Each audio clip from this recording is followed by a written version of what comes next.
고대 태국 왕궁의 왕실 문서실에 하얀 코끼리에 대한 기록이 남아 있다고 합니다. 그 기록에 보면 제가 읽어드릴게요. 나 국왕은 오늘 그대에게 이 성스러운 하얀 코끼리를 하사하오. 향후 5년간 잘 돌보다가 내게 다시 돌려주길 바라오. 이 문구가 왕실 문서실에 기록되어 있다라는 겁니다. 이 배경의 이야기는 이런 거예요. 얼핏 보면 국왕이 신하에게 영광스러운 기회를 주는 것처럼 보이는 기록입니다. 그런데 하얀 코끼리를 신하에게 내리는 것은 왕권을 위협하는 신하를 무력화시키는 방법이었다고 합니다. 하얀 코끼리는 태국에서 신성한 존재였어요. 그래서 하얀 코끼리는 국왕이 아니면 소유할 수 없는 성스러운 동물이었다라는 겁니다. 이런 하얀 코끼리를 신하가 소유한다는 것은 엄청난 특권과 명예를 의미하고 있습니다. 그런데 하얀 코끼리를 소유하는 순간 이것은 기쁨이 아니라 재앙임을 깨닫게 된다는 겁니다. 왜냐하면 하얀 코끼리 한 마리가 하루에 먹어치우는 양식이요, 상상을 초월하기 때문입니다. 보통 사람의 경제력으로는 이 하얀 코끼리를 돌보는 것이 도무지 불가능하기 때문입니다. 결국 그 신하는 하얀 코끼리를 돌보다가 몇 개월 만에 파산해 버립니다. 이로써 국왕은 반역을 도모할 수 있는 신하를 효과적으로 제거해 버렸다라는 의미에서 이 태국 왕궁의 왕실 문서에 하얀 코끼리에 대한 이야기가 적혀져 있다라는 겁니다. 오늘날 이 이야기를 여러분에게 나누는 것은 하얀 코끼리는 우리가 살아가고 있는 삶 가운데 소유하고 싶고 성취하고 싶은 어떤 것을 상징하고 있다라고 볼 수 있습니다. 하얀 코끼리를 얻고자 노력하지만 막상 우리가 얻은 하얀 코끼리가 우리를 옴짝달싹 올가매는 족쇄가 될 때가 많다라는 것을 우리에게 전해주는 교훈입니다. 여러분, 우리는 끊임없이 무언가를 소유하고자 합니다. 여러분이 지금까지 살아오면서 버린 것도 많겠지만 버리지 못한 것도 많을 것입니다. 이민 처음 왔을 때 큰 이민 가방 2개 가지고 왔다고 했는데 지금은 이민 가방 2개가 여러분의 물건을 담을 수가 없어요. 그렇죠? 그만큼 우리는 살아가면 살아갈수록 내가 소유하는 것이 많아진다는 겁니다. 그런데 소유한다는 그 자체가 죄는 아닙니다. 많은 것을 가졌다가 죄는 아니에요. 하나님 그걸 죄라고 얘기하지 않아요. 근데 그 소유로 인해 하나님의 영광을 가리게 되면 그게 죄가 되는 것이죠.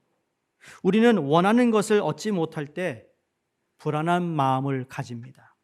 그것이 직장이 되었던 여러분이 사업장이든 아니면 여러분의 자녀를 향한 마음이든 아니면 그 무엇이든 상관없어요. 내가 무언가를 얻지 못할 때 불안을 느낍니다.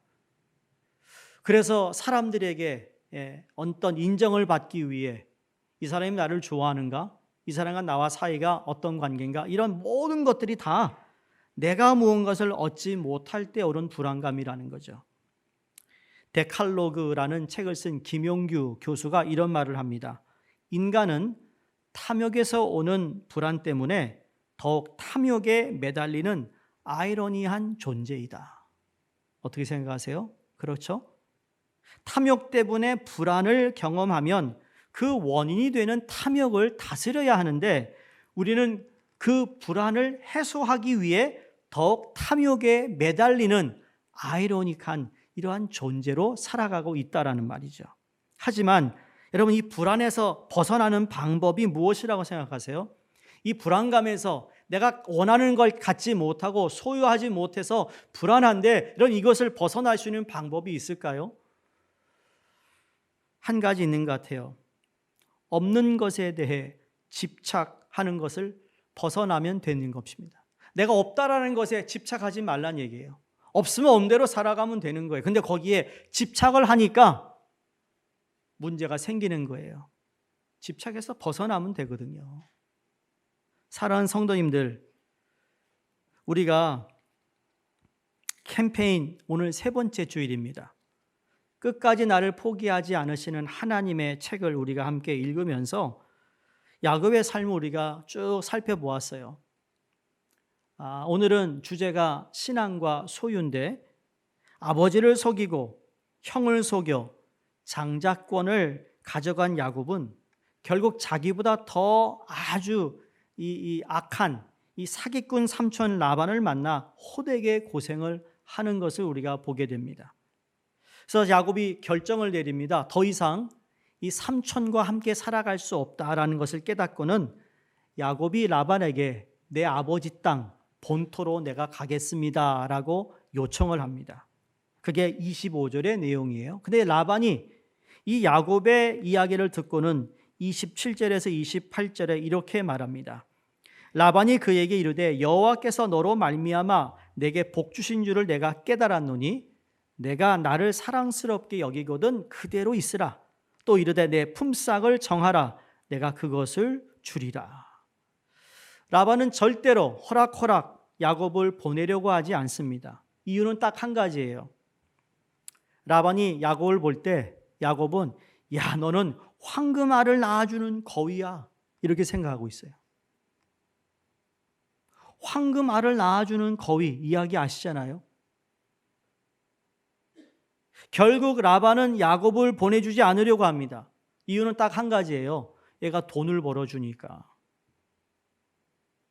라반은 처음부터 끝까지 무슨 계산만 하죠? 돈 계산만 해요. 여러분 사람이요, 사람을 대할 때 계산적이면 문제가 생겨요. 돈이 많으니까 슬쩍 찾아가가지고 밥도 얻어먹고 비비고 문지르고 또 그런 분이 있대잖아요. 돈 많은 사람은 또 그렇게 냄새를 잘 맡는데요. 그런 사람이 있어요. 라반이 그런 사람이죠. 처음부터 숫자로만 사람을 대한 사람이에요. 라반은 자기가 이토록 부자가 된 것은 하나님께서 야곱을 통하여 자기를 축복하셨기 때문이라는 것을 말합니다. 그래서 보면 야 내가 깨달았는데 너 때문에 정말 하나님이 나에게 복을 주신 거야 라고 얘기하는데 여러분 여기에 속지 말아야 돼요. 내가 깨달았다고 했을 때 이 라반의 깨달음은 진정으로 하나님께서 야곱을 통하여 내게 주신 것을 깨달아서가 아니고요. 야곱이 이렇게 일을 잘하고 자기의 부를 계속 넓혀가는 것을 보면서 궁금했던 겁니다. 그래서 라반이 신앙심이 깊은 사람이 아니었다라는 거예요. 왜냐하면 원어 성경을 보면 깨달았다, 깨달았노니라는 말을 보니까 점이나 복술 같은 방법으로 알았다는 뜻을 가지고 있습니다. 영어 성경에는 이걸 divination이라고 되어 있습니다. 그걸 그대로 우리가 번역하면 점을 쳐서 알았다라는 거예요. 그의 재산은 인간의 노력으로 늘릴 수 있는 한계가 있는데 그 한계 이상으로 많이 늘릴 수 있었다라는 것. 그래서 너무 궁금해서 점을 쳐봤더니 점괘가 어떻게 나오느냐? 여호와께서 야곱을 통해 복을 주셨다라고 나온 거예요. 그래서 라반이 이 하나님의 은혜를 물고 늘어집니다. 그러면서 얘기하는 거예요. 야, 야곱아, 여기에서도 하나님의 은혜가 나타나고 있지 않았니? 여기에서도 하나님이 너를 통해 이렇게 축복하지 않았니? 여기에서도 이렇게 예배드리고 신앙생활 잘할 수 있는데 굳이 아버지 집에 꼭 가야 되겠니? 라고 말하고 있습니다. 그러지 말고 이제부터 내가 진심으로 품삯을 줄 테니까 여기서 같이 살자라고 말합니다. 자 보세요. 옛날 야곱이었으면 덥석 잡았을 겁니다. 야곱의 반응이 어떤 줄 아세요? 야곱이요, 이 말에 갈등하지 않습니다. 아버지로 돌아가야 될까 말아야 할까 갈등하지 않습니다. 처음에는 이곳에서 얼마든지 하나님을 잘 섬기고 살 수 있을 것처럼 생각하고 에서의 추격을 도망와 베델에서 하나님을 만나 하란 땅에 들어가면서 충분히 그렇게 살 수 있을 거라고 생각을 했는데 아니요, 그렇게 살지 못했어요. 야곱은 베델에서 하나님을 만난 후에 하란에 도착해서는 그 이후로 전혀 신앙생활을 했다라는 기록이 없어요. 지난 14년 동안 하나님을 제대로 섬긴 적이 한 번도 없어요. 그래서 바르게 하나님을 섬기려면 다시 아버지 집으로 돌아가야 된다는 것을 야곱이 알고 있었어요. 여러분, 여기서 우리가 깨닫는 것이 있어요. 여기가 아무리 돈을 벌 수 있는 곳이라 할지라도 내 신앙의 기초를, 내 이 기본을 흔들고 있다면 여러분, 그것은 하나님이 우리를 향하신 뜻이 아닐 수 있다라는 거예요. 야곱은 자기의 현실의 문제 앞에서 이제 갈등하지 않습니다. 아버지 집을 돌아가야 되는 것이 지금 여기서 돈을 버는 것보다 훨씬 더 중요하다는 것을 깨달았다라는 거예요. 믿으십니까? 여전히 여러분 물질 하고 있잖아요. 돈 하고 있잖아요. 그거 없으면 안 될 것 같잖아요. 그거 없어서 하나님께 온전히 드리는 것도 못하고 있다면 여러분, 그거 회개해야 되는 거예요. 그걸 신앙생활이라고 말할 수 없다라는 거죠. 야곱은 엄청난 고생 끝에 깨달은 것이 내가 내 노력으로, 내 힘으로, 내 꾀로 내 것을 소유를 많이 하려고 했지만 하나도 얻은 것이 없다라는 깨달아요. 근데 이게 우리의 현실이에요. 마치 그의 발목을 잡았던 것처럼 잡을 것 같았는데 이게 우리 현실의 문제라는 거죠. 이곳에 머물면 먹는 문제 해결됩니다. 적어도 굶어 죽진 않습니다. 돈은 모으지 못했지만 14년 동안 그래도 밥은 먹고 살았거든요. 그러나 15명의 식구들을 아무 대책 없이 먼 곳으로 끌고 간다면 이게 도대체 제대로 하는 일일까? 내가 결정을 잘 내린 것일까? 설사 아버지 집에 간다 하더라도 15명을 데리고 어떻게 먹고 살 것인가? 형 에서의 눈치가 있을 텐데 내가 그 눈칫밥을 먹어야 되는가? 이 빈손으로 에서 앞에 내가 나갈 수 있을까? 여러 가지 생각을 했을 겁니다. 현실적인 문제를 생각하면 도저히 이것을 떠날 수가 없어요. 이게 실질적인 문제예요. 우리도 이러한 현실의 문제 앞에 우리가 갈등하고 있어요. 여러분, 소유가 왜 문제가 되는 줄 아세요? 신앙생활 하면서 소유로 인해 갈등하시는 분들 계시잖아요. 신앙이라는 건 이론이 아닌 거예요. 신앙은 실제적인 삶이고 현실이거든요. 소유가 따르지 않는 신앙은 이론이지 현실이 아니라는 거예요. 부양해야 할 부모와 처자식과 먹고 살아야 할 현실의 문제에 적용할 수 있는 그 신앙이 온전한 신앙이에요. 하루하루 먹고 사는 문제와 연결되지 않은 신앙은 아직까지 이론에 그치는 신앙이란 말입니다. 좀 솔직해지실 필요가 있어요. 내가 먹고 사는 일 때문에 신앙생활하는 게 너무 어렵다? 어렵어요. 쉬운 일이 아니에요. 문제가 생길 수 있습니다. 근데 그 문제 앞에 내가 그것을 받아들일 수 있는 사람이 신앙인이에요. 피해가는 게 아니에요. 머리 굴려 꿰쓰는 게 아니라는 겁니다. 나는 여러분이 먹고 사는 일에 그것 때문에 여러분의 신앙의 근본적인 것들이 흔들리지 않기를 주의 이름으로 부탁합니다. 신앙생활 잘하고 싶지만 삶의 현실이 만만치 않은 거 우리의 현실입니다. 근데 신앙 따로 나의 사생활 따로 살아가는 우리의 모습을 참 많이 보게 되잖아요. 그러나 사랑하는 성도님, 하루하루 밥 먹고 살아가는 현실 가운데 나의 믿음이 적용되는 거, 믿음이 작동되는 것이 신앙의 진짜 신앙이라는 거예요. 내가 그것 때문에 오늘 내가 또 실수하고 실패하더라도 내가 믿음으로 살아보겠다고 그 믿음이 작동하도록 내가 하나님 앞에 나아가고 그걸 신뢰하고 의지하려고 하는 그 마음이 귀하다라는 거죠. 근데 많은 경우 추라이도 안 하잖아요.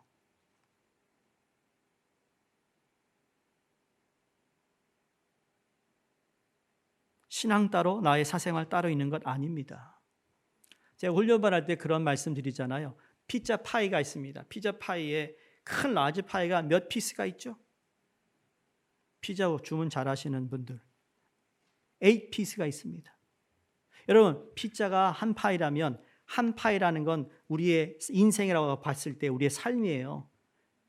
나는 교회 다니는 피스 하나, 내 사생활 피스 하나, 직업 피스 하나, 여러분 자녀 피스 하나, 이거 다 쪼개가지고 그렇게 우리의 인생을 살면 안 된다는 거 말씀을 드렸잖아요. 자녀와의 삶, 직장의 삶, 교회의 삶, 성도와의 관계 삶, 이것은 내 삶의 전부예요. 이게 다 한 피스라는 거예요. 한 파이라는 거죠. 이걸 자꾸 잘라가지고 난 요거 했으니까 내 본분 다 했어. 그게 아니라는 거예요. 그건 인생의 전부가 아니잖아요. 전체가 모여졌을 때 한 인생이 되는 건데, 그런 의미에서 신앙 따로 나 세상을 따로가 있다라는 게 아니라는 거예요. 소유란 구원받기 전에도 있었어요. 소유라는 건 물질에 대한 욕심은, 물질에 대한 관심은 구원받기 전에 있었는데, 구원받은 이후로 소유란 이제 그 의미가 달라져야 된다는 거예요. 내가 예수를 믿고 난 후에 물질에 관한 생각이나 의식이 달라져야 된다는 거죠. 내가 사생활이 있었는데 내가 예수 믿고 난 후에 나의 사생활에 그 의미가 달라졌다라는 것에 대한 명확한 이 변화가 있어야 되는 겁니다. 여러분, 어떻게 해야 달라질까요? 그냥 아주 짧게 설명드리면 이런 거예요. 소유를 넘어서는 거예요. 내가 소유에 관한 것을 넘어서야 진정한 자유를 누리는 삶을 살거든요. 인생의 참된 행복을 누리는 삶을 살기 위해서는 소유를 넘어서는 삶으로 나아갈 때 자유한 거예요. 그전에는 모든 것을 소유로 내 정체성을 얘기했다면, 내가 얼마나 큰 집에 살고 내가 얼마를 벌고 거기에 내 정체성을 자꾸 부여하려고 합니다. 나 이런 사람이야 라고 하죠. 근데 하나님은 그거 가지고 우리를 정의 내리지 않아요. 오늘 야곱이 결단을 보면 야곱이 바로 그런 의미에서 정말 중요한 결단을 내립니다. 결정을 합니다. 보세요. 장자권을 빼앗았던 야곱이에요. 소유에 탐욕이 있었던 야곱이에요. 그런데 그 소유보다 더 소중한 것을 야곱이 깨달았다는 겁니다. 그것은 바로 하나님 앞에서 자기가 누구인가를 깨달았다는 거예요. 장자권에 집착했던 그의 자신의 존재에 대해 깨달았습니다. 이게 인생의 전부가 아니라는 걸 깨달았어요.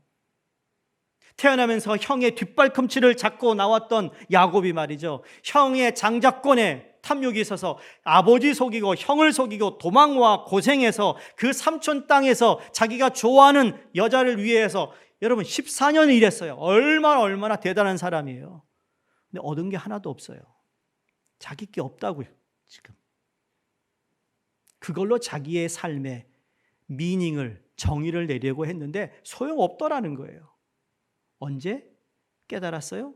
하나님 앞에서 내가 어떤 존재라는 것을 처절하게 느꼈을 때 소유를 넘어서는 삶을 산다는 거예요. 다시 말해, 형의 장자권, 자기가 사랑하는 나이를 얻기 위해 소유하기 위해 노력한 모든 것들, 이 자기가 계획하고 자기가 노력을 해서 얻어지는 것이 않더라라는 것을 깨닫습니다. 이 모든 배후에는 만물을 다스리시는 하나님의 주권이 있다라는 것을 비로소 알고 깨달았습니다.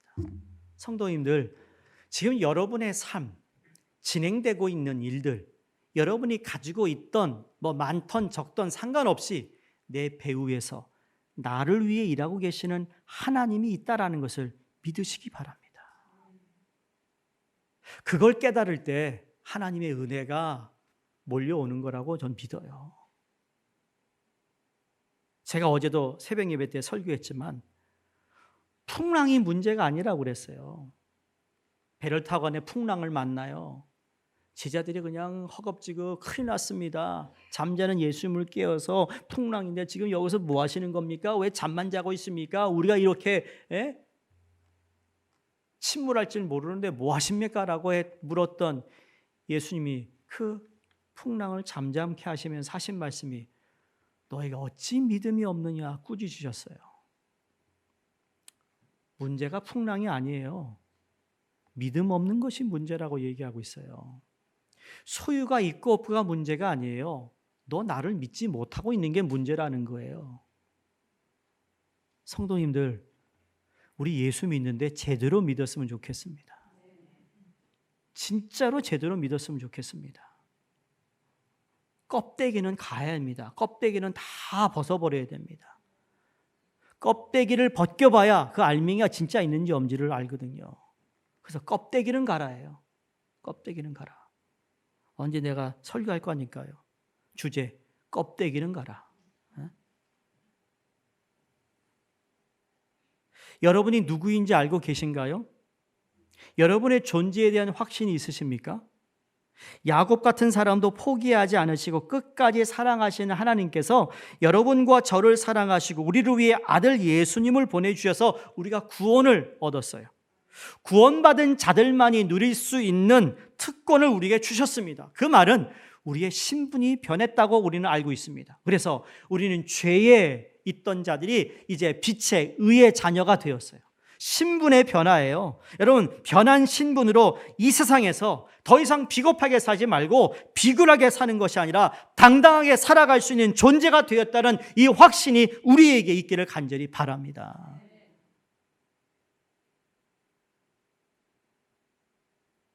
그렇게 구원받았다면서 거짓말하고 말이죠. 돈 좀 생기는 것 같으면 그냥 뭐 좀 더 굽신굽신, 그게 아니라 받을 건 받고 받지 말할 건 받지 않는 거예요. 당당하게 살라는 거예요. 내가 누군데? 우리는 모든 만물을 지으시고 창조하신 하나님의 아들과 딸이라는 거. 여러분, 이걸 우리가 이것만 잘 유지해도 이 세상에서 우리는 잘 살아갈 수 있다고 믿습니다. 그러니까 자신이 어떠한 존재인지에 대한 확신이 생기니까 무엇을 내가 소유했는지에 대하여 더 이상 중요하지 않게 여기더라는 거예요. 있던 없던 나의 존재, 하나님 앞에서 나의 존재는요, 달라지지 않아요. 내가 많은 것을 가졌던 덜 가졌던, 많이 배웠던 덜 배웠던, 하나님은 여전히 내가 너를 사랑한다. 내가 너를 끝까지 포기하지 않고 너와 함께한다. 내 은혜가 너를 뒤쫓아 네가 그 일, 내가 원하는 일에 순종하고 나가는 일에 그것을 성취하도록 이루도록 내가 그 일에 힘쓰고 일할 거다. 이게 우리 하나님이시라는 거예요. 그 하나님을 우리는 믿고 있는 거예요.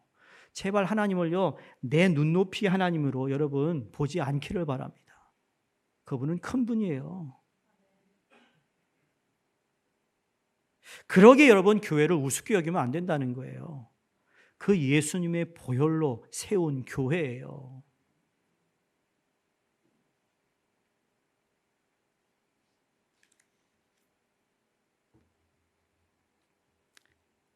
야곱이 외삼촌 라반의 만류가 아니더라도 그곳을 떠날 것이지만 하나님 그에게 주신 꿈, 말씀 몇 가지 사항을 통해 분명히 할 것은 해야겠다고 딱 마음을 먹습니다. 그전에는요, 상황에 따라 야곱이 꾀를 써가지고 살았다면 이제는 하나님이 그에게 주신 꿈, 다시 말해 그 꿈을 통해 말씀하신 것을 딱 마음에 새기고는 결단한 후에 내가 이렇게 해야겠다라는 생각을 하는데, 첫 번째가 뭐냐면 이제 삼촌과의 관계는 더 이상 은혜의 관계가 아니라는 것을 선포하는 내용이 나옵니다. 29절에 30절 말씀이에요. 야곱이 그에게 이르되 내가 어떻게 외삼촌을 섬겼는지, 어떻게 외삼촌의 가축을 쳤는지 외삼촌이 아시나이다. 내가 오기 전에는 외삼촌의 소유가 적더니 번성하여 때를 이루었나니 내 발이 이르는 곳마다 여호와께서 외삼촌에게 복을 주셨나이다. 그러나 나는 언제나 내 집을 세우리까. 무슨 말이에요? 장인어른, 제가 장인어른 사업을 구멍가게였는데 수백억대 기업체로 일구었습니다. 제가 손대는 것마다 여호와께서 축복하셨지요. 제 지시에 장인어른이 어디에 뭘 어떻게 투자했더니 그게 배가 늘어지지 않았습니까? 하지만 이제는 제 가족을 돌봐야 할 때가 되었습니다. 여기 중요한 말을 합니다. 뭐냐? 이제 내 가족을 돌봐야 할 때가 되었다. 이 말을 여러분 오해하시면 안 돼요. 돌본다고 그러니까 이제 내가 내 자식, 처자식을 먹여 살릴 책임을 내가 지겠습니다라는 뜻이 아니에요.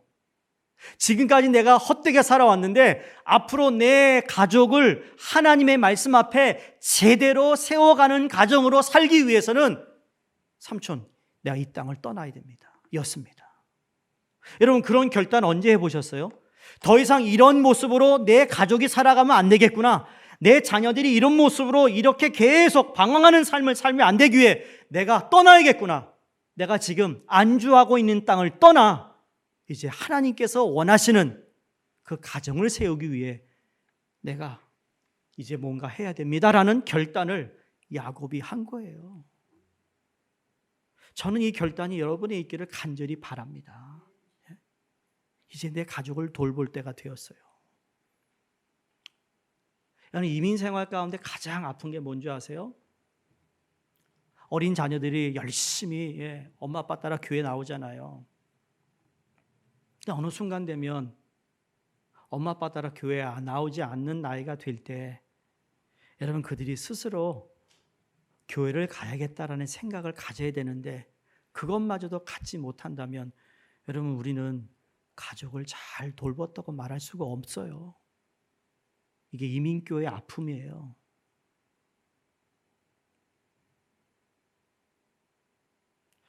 어느 목장에 있는 분이 그런 고백을 하는 걸 제가 보고 참 그래도 고맙다라는 감사하다는 생각이 들었어요. 학생 때 교회 별로 가고 싶지 않았는데 아버지가 엄해가지고 아버지가 그냥 끌고 와서 앉혀놨대요. 그러면서 뭐 예배도 안 드리고 예배도 뭐 말씀도 안 들어왔겠죠. 그 사춘기 때 그 뭐가 들어오겠어요. 근데 그 아버지가 엄해가지고 할 수 없이 그냥 아버지가 그냥 폭발하면 안 되니까 그래가지고 앉아 있었는데 지금 생각하면 그렇게라도 나를 앉혀서 내가 싫은데도 앉혀서 하나님의 은혜 단비에 젖어 이렇게 예수를 믿고 가정을 이루고 교회를 섬기게 되었다라는 고백을 하는 거 보면서 맞아, 그래요. 애들이 원하는 대로 타협하죠. 신앙에 있어서. 여러분, 그래서 여러분이 현명한 부모야? 현명하지 않아요. 저는 여러분은 예수를 잘 믿는다 하더라도 우리 자녀나 가족들이 예수 곁을 떠나지 않기를 주의 이름으로 부탁드립니다. 라반이 묻습니다. 그래. 자네가 원하는 게 뭐야? 라반은 항상 돈이야, 돈. 네가 원하는 게 뭐야? 그랬더니 야곱이 말합니다. 31절, 32절이에요. 아무것도 해주지 않으셔도 됩니다. 메시지 번역이에요. 다만 이렇게 하면 어떻겠습니까? 제가 목장으로 돌아가서 장인어른의 가축대를 돌보겠습니다. 오늘 모든 가축대를 샅샅이 살펴서 얼룩지거나 점이 있는 양과 검은 새끼 양과 점이 있거나 얼룩진 염소들을 골라내십시오. 그것들이 제 품삯이 될 것입니다. 그리하면 장인어른께서 제 품삯을 조사하실 때 저의 정직함을 확인하실 수 있을 겁니다. 장인어른께서 얼룩지지 않고 점이 없는 염소나 검지 않은 양을 발견하시면 제가 그것을 훔친 것으로 아셔도 좋습니다. 자, 이렇게 말한 건 그냥 야곱의 생각이 아니에요. 나중에 창세기 31장 10절에 12절 말씀을 보면 야곱의 꿈에 하나님이 나타나셔서 하나님이 직접 야곱에게 얼룩지거나 점이 있거나 아롱진 것을 모아 너의 양떼로 만들라라는 지시가 있었어요. 그 얼룩진 양과 염소로는 근데 그 당시 절대 부자가 될 수 없어요. 그래서 라반은 야곱이 그런 얘기했을 때 아이고 저 어리석은 녀석, 바보 같은 녀석, 네가 그런 거 가지고 부자가 될 것 같아? 말도 안 돼. 근데 중요한 것은 야곱이 처음으로 그 하나님이 보이신 꿈의 말씀을 통해 믿음으로 행동하더라는 거예요. 더 놀라운 것은 그렇게 해서는 라반의 생각대로 야곱이 절대 부자가 될 수 없는 것이 팩트인데, 현실인데 하나님께서는 그와 상관없이 야곱에게 부를 더하세요. 부자 되게 하세요.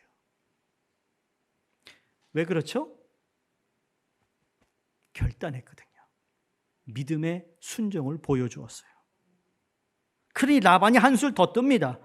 자신이 가지고 있는 양떼 중에 샅샅이 조사해서 조금이라도 얼룩이 있거나 점이 있는 것들 전부 골라 사흘길 먼 곳에 숨겨둡니다. 그것도 야곱에게 주고 싶지 않아서 하얀 양등만 골라서 야곱에게 맡깁니다. 줄 거 없다라는 거예요. 자, 그러니 야곱은 아무것도 없는 상태에서 시작을 해요. 우리 하나님은 무에서 유를 창조하시는 분이잖아요. 아무것도 없는 야곱에게 하나님이 하나씩 하나님이 지시한 대로 야곱이 순종하니까 43절에 보세요. 야곱은 점점 더 부자가 되었다고 합니다. 라반의 자녀들이요 깜짝 놀랍니다. 아버지에게 와서 얘기하면 아버지 큰일 났습니다. 저 야곱이 가지고 있는 가축이 우리의 가축보다 더 많아졌습니다. 이때 할렐루야 하는 거예요. 현실 앞에서 안 된다고 얘기합니다. 근데 우리의 믿음은 내 존재가 누구인지를 알기에 하나님 주신 말씀에 믿음으로 순종하니까 없는 야곱에게 라반보다 더 많은 것을 하나님이 축복하시더라는 거예요. 사랑하는 성도님들, 야곱이 부하게 된 이유가 무엇이죠? 야곱의 꾀였나요? 아니잖아요. 야곱의 믿음을 우리는 보게 됩니다. 하나님이 말씀해 주신 대로 순종의 믿음이었습니다. 소유에 대한 욕심을 내려놓았더니 소유에 대한 집착을 내려놓았더니 하나님께서 일하시는 것을 경험하게 되더라는 거예요. 이렇게 되기까지 하나님은 라반을 사용하셔서 야곱으로 하여금 하나님을 신뢰하는 법을 가르쳐 주신 겁니다. 고생했지만 그 라반을 통하여 야곱이 끝내 하나님만을 의지할 수밖에 없다라는 것을 깨달았다라는 거예요. 그래서 라반 때문에 오히려 야곱이 하나님의 믿음의 사람이 될 수 있었다라는 거죠. 나를 포기하지 않으시는 하나님, 여러분 그 책을 쓴 저자가 그 내용을 이렇게 우리에게 소개하잖아요. 라반은 야곱의 매기였다. 매기. 그래서 이렇게 기록한 거 여러분 읽어드립니다. 어부들이 대구를 시장까지 운반할 방법을 찾느라 고심하고 있었다고 합니다. 대구를 얼려봤더니 맛이 없어졌고 바닷물이 든 수조에 담아 옮기려 했더니 오랜 시간 움직이지 않은 대구는 흐물흐물한 곤죽이 되어 운반 방법을 찾는 도중 마침내 어떤 이가 방법을 찾아냈는데 대구의 천적인 메기를 이용한 것이다. 메기 한 마리를 수조에 넣었더니 운반하는 시간 내내 메기는 대구를 쫓아다녔고 결과적으로 대구를 신선하게 배달할 수 있었다라는 이야기예요. 그러면서 야곱 이야기에서 이 라반이 야곱의 매기였다. 여러분의 삶에 매기가 있나요? 한번 생각해봐. 내 삶의 매기가 누군가? 날 그렇게 어렵게 하고 힘들게 했던 사람, 내게 아픔을 줬던 사람, 낙심하게 했던 사람, 나를 괴롭히는 사람이 있었던가? 있었어요? 지금은 없죠? 지금도 있으세요? 여러분 그걸 불평불만으로 받아들일 게 아니라 그걸 통해 내가 하나님을 더 붙잡게 하신다면 여러분 그건 내게 은혜인 겁니다. 그걸 잘 통과하면 그때 하나님께서 내게 준비하신 놀라운 복을 허락해 주신 줄로 믿는 겁니다.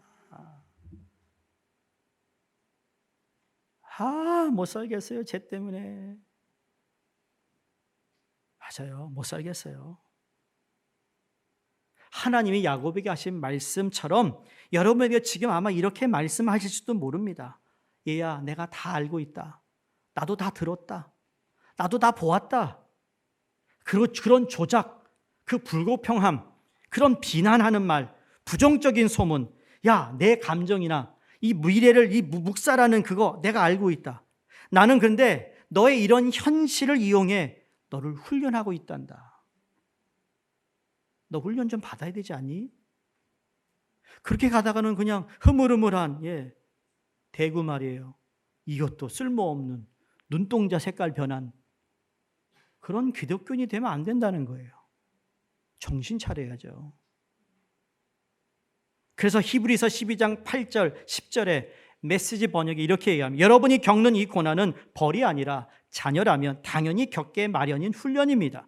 하나님께서는 진정으로 우리에게 최선이 되는 일을 하고 계시며 우리를 훈련시켜 하나님의 거룩하심을 따라 최선을 다해 살아가도록 하십니다. 아멘입니까? 성도님들, 하나님은 지금 저와 여러분을 훈련 중에 있다고 말씀하세요. 훈련하는 거야. 너희 그 아픔을 통해 훈련하는 거야. 더 단단해지라고.